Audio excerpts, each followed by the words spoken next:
So every once in a while, you'll come across a story in the Bible and the reaction is, what? Is that really in the Bible? Does the Bible really say that? Well, today we're going to look at a story in the Bible that kind of fits into that category. The story is found in 2 Samuel chapter 13, and it's basically about two people, Amnon and Tamar or Tamar. Tamar is kind of the anglicized way to say her name, and that's probably the one I'll go with today. But the truth of the matter is these two people were essentially siblings. They had the same father, King David, but different mothers. And there's debate. This makes them technically half brother and half sister. There's some that think that maybe Tamar was a stepsister. Without going into the details of it, I'm not really sure about that, but there are some folks that kind of try to lean that way. But here's the deal. You've got two people who are young adults now as this story is going to unfold. They've grown up basically together. They were essentially brother and sister, okay? And this is the way the story starts in 2 Samuel chapter 13, verse 1. In the course of time, Amnon, son of David, and here's the three key words, fell in love with Tamar, the beautiful sister of Absalom, son of David. Now, fell in love. This is going to be the question mark. This is the key issue of the story. Does Amnon really love her, or is it something else? Well, you start to wonder about it when you go to verse 2. It says, Amnon became, now look at this expression, frustrated to the point of illness. So we're talking about an obsessive emotion that he has. You could almost say he's got the hots for his sister, okay? He's frustrated to the point of illness on account of his sister Tamar, for she was a virgin. And then look at this expression. And it seemed impossible for him to do anything to her. Now this is maybe one of your earlier indicators in the story that we're not talking about love, but we're talking about something else. Because if you love somebody, you don't want to do something to them. You want to do something with them. You want to do something for them. But to say he's frustrated because he can't do anything to her seems to indicate, I'm not so sure this is really love. Now, the story has a twist. Amnon had a friend named Jonadab, son of Shemiah, David's brother. I guess essentially Jonadab is Amnon's first cousin, not just a friend. Jonadab was a very shrewd man, and he asked Amnon, Bubba, why do you, the king's son, look so haggard morning after morning? Talk to me. Won't you tell me what's going on with you, buddy? And Amnon said to him, I'm in love with Tamar. Now, he doesn't want to call Tamar his sister, although he will later in the story. It's my brother Absalom's sister. My half-brother Absalom's sister is what he's trying to say. So here's the plan. Jonadab has a shrewd plan. He says, I want you to go to bed and pretend to be ill. And here's where ding, ding, ding, ding, ding. There ought to be bells and whistles going off, because if you love somebody, you don't pretend, you don't lie, you don't deceive. But Jonadab's plan is, I want you to go home, go to bed, act like you're ill, and when your daddy comes to see you, Daddy David, you say to him, I would like my sister Tamar to come and give me something to eat. Let her prepare the food in my sight so I may watch her and then eat it from her hand. Okay, well, Amnon likes this little pretend plan. And so it says he laid down and he pretended to be ill. And when King David came to see him, and by the way, he's oblivious to what's going on here, Amnon said to him, I would like my sister Tamar to come and make some special bread for me and my side so I may eat it from her hand. Maybe she'll chew it up for me and give, that's not in there, but I thought I'd just throw it in. David sent word to Tamar at the palace. I want you to go to the house of your brother Amnon and prepare some food for him. So, Tamar's an obedient daughter. Tamar went to the house of her brother Amnon, who was lying down. She took some dough, kneaded it, made the bread in his sight, baked it. Then she took the pan and served him the bread. Everything seems kind of normal here. It's going to get a little uncomfortable. But he refused to eat. Well, wait a minute. I'm supposed to bring this to you. Send everyone out of here, Amnon said. So everyone left him. Everyone but Tamar. Then Amnon said to Tamar, bring the food here into my bedroom so I might eat from your hand. And Tamar took the bread she had prepared and brought it to her brother Amnon in his bedroom. But when she took it to him to eat, he grabbed her and he said, come to bed with me, my sister. Now she's his sister. Don't, my brother, she said. Don't force me. Such a thing should not be done in Israel. Don't do this wicked thing. Now we're beginning to see that whatever it is that Amnon is feeling towards Tamar, it's not love. Because if you love somebody, you don't force them. If you love somebody, you don't strong arm them. You don't manipulate them. If you love somebody, you don't push them to do things that they don't want to do. You see, Amnon doesn't really love Tamar. He doesn't care about her future. He doesn't care about her life. He doesn't care about her virginity. He doesn't care about her integrity. He doesn't care about her future. Amnon doesn't love Tamar. He loves himself. And he wants what he can get from her. That's what's going on there. This is lust, not love.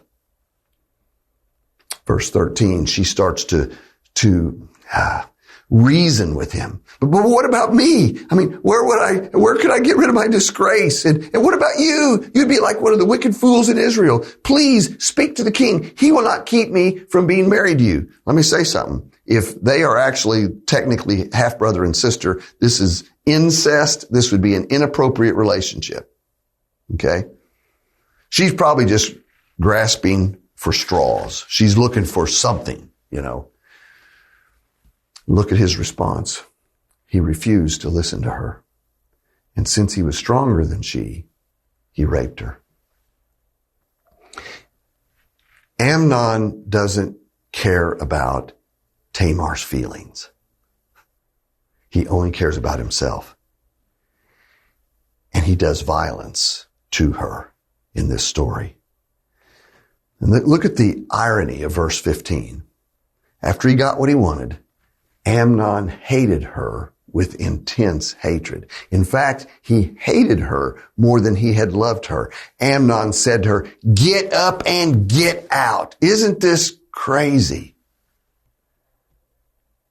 He loved her until he got what he wanted from her. And once he had his way with her, he was done with her. Get out of here. Get out of here.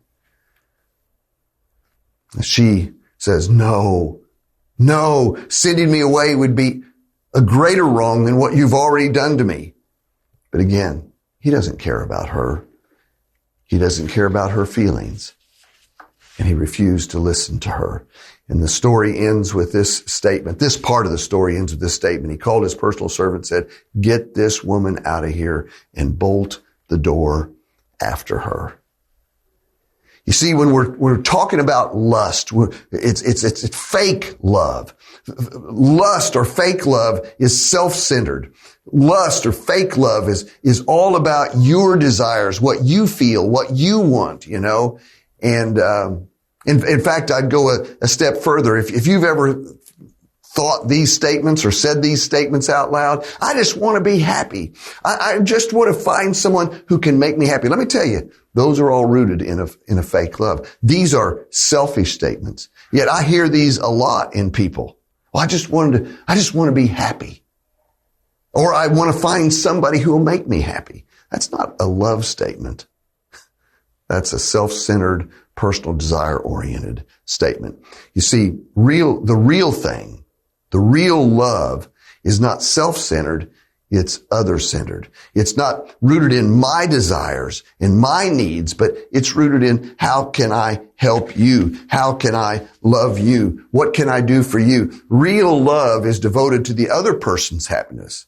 Real love is devoted to blessing them, strengthening them, giving your best to them, the best of your life, the best of your time, the best of your energy. What can I do to lift you and make your life better?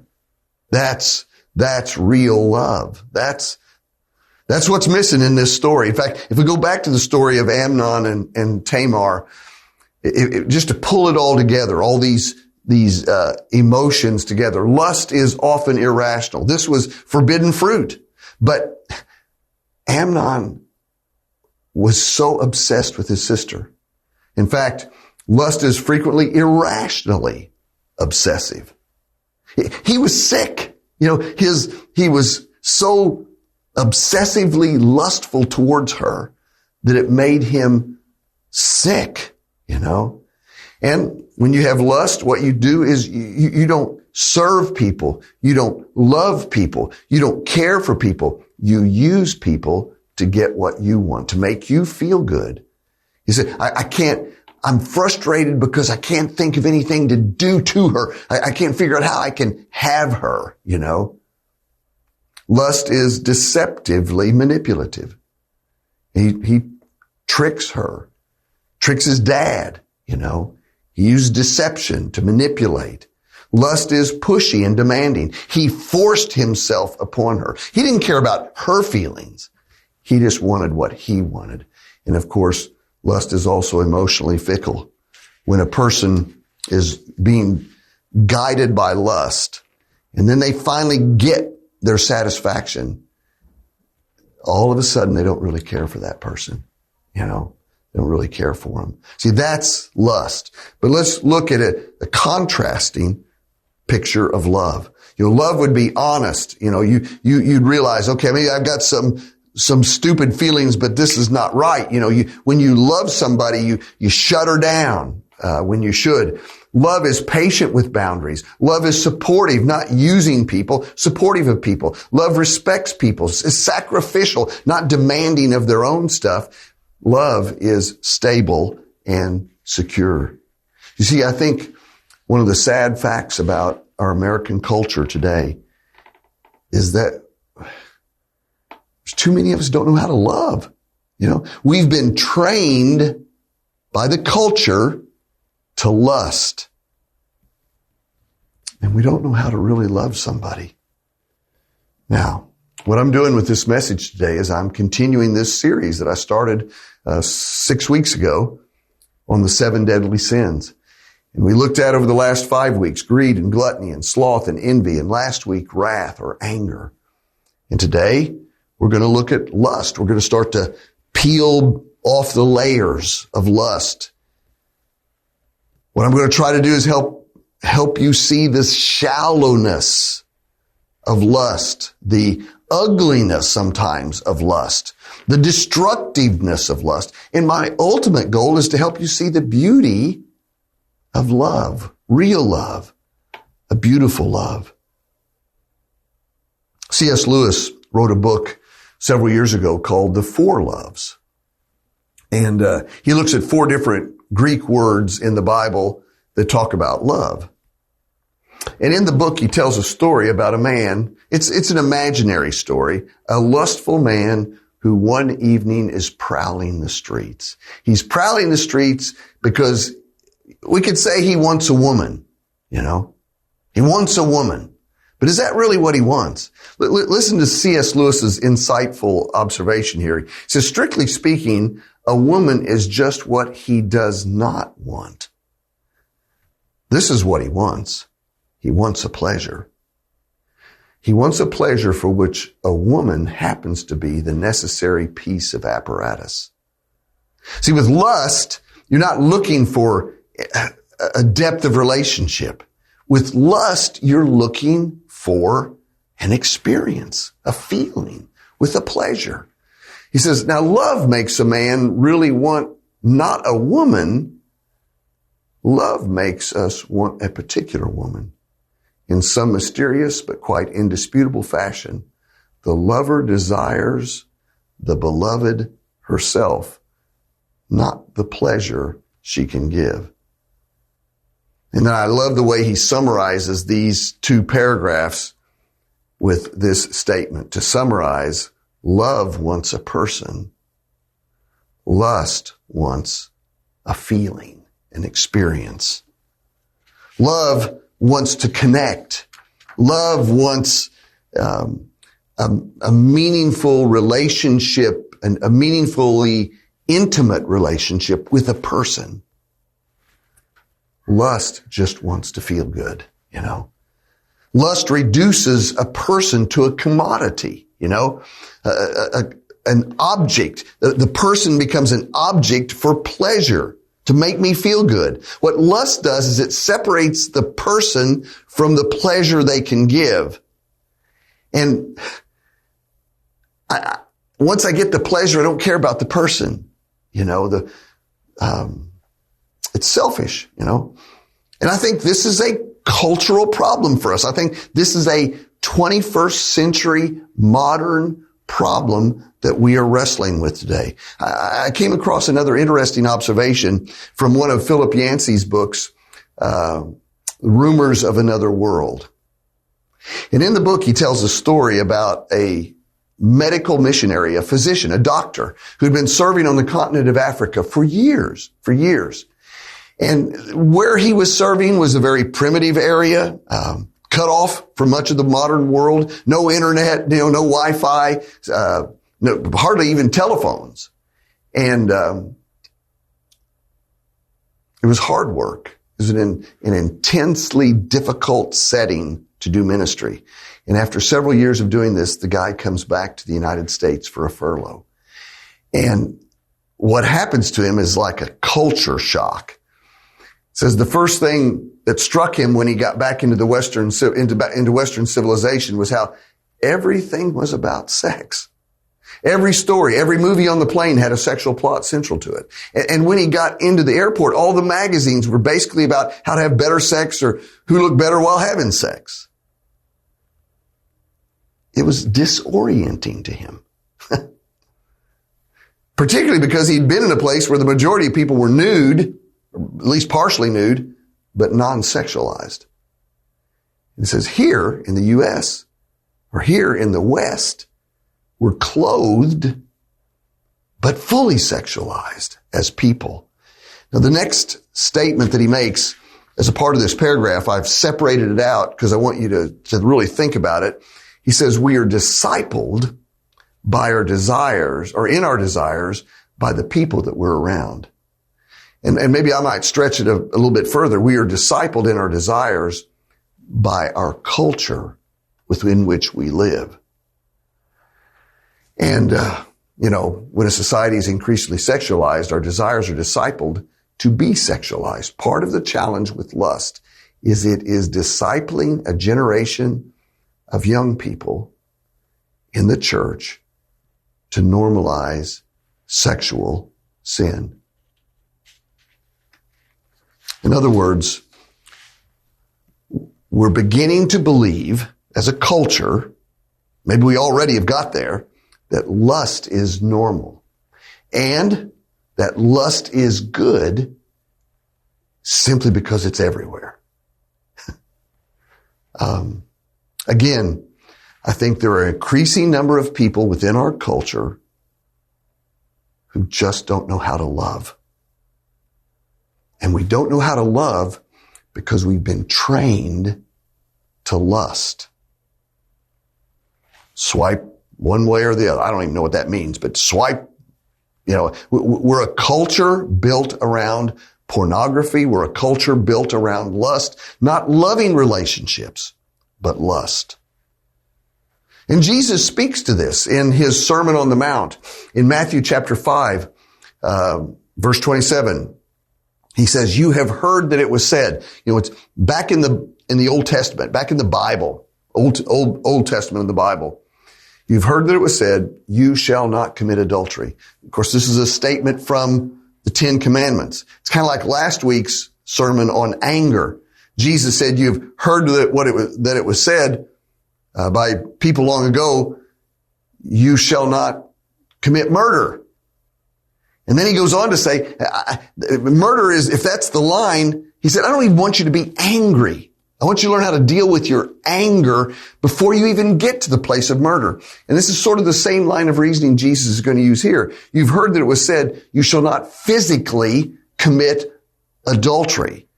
But then he's going to talk about something before that. But I tell you, and this is again that ego del ego, I tell you, this is an emphatic statement by Jesus, that anyone who looks at a woman lustfully has already committed adultery with her in his heart. So the point that Jesus is making here is that, we can think that adultery is a bad deal. Maybe we can see that. But what he's wanting us to understand is that what we've got to learn how to control is how we think about the opposite sex. Stop lusting. Stop fantasizing. Stop imagining yourself with somebody with whom you're not married. Stop that, The point is he's making, you can commit adultery in your heart. That's an issue. That's a problem that our culture really, really wrestles with. And our culture thinks this is perfectly all right.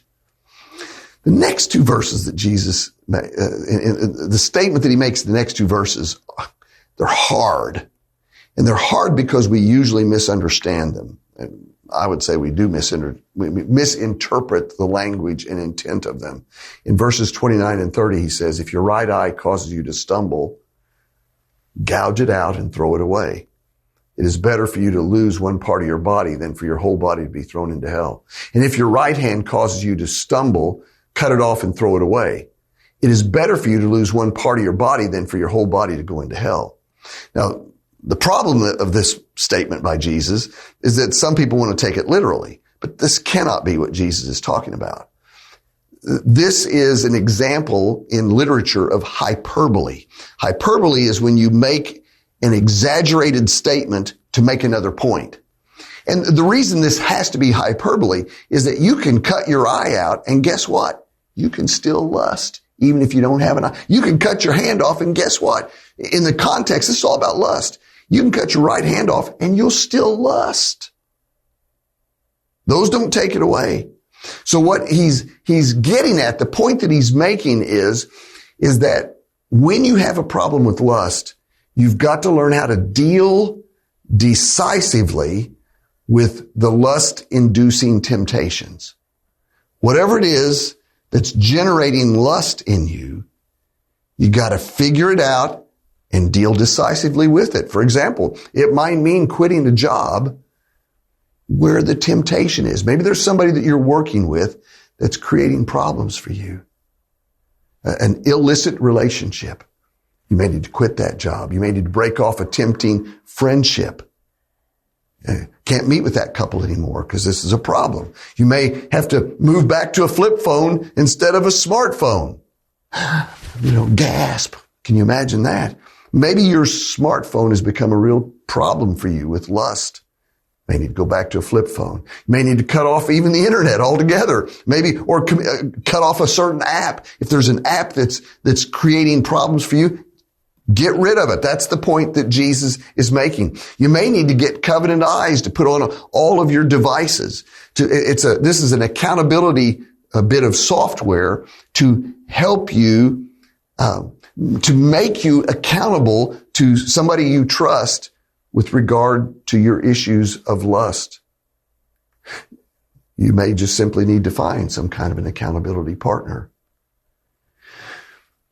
And then lastly, obviously there's many, many other things we could talk about. These are just some simple suggestions of how to deal decisively with lust-inducing temptations. Not pulling your eye out, not cutting your hand off, but break free from the things that are at the root of your lust. And there's one more thing I want to mention, and I think that this is really important, and it's something I pray about in my own life frequently, is I want to rediscover my love relationship with Jesus.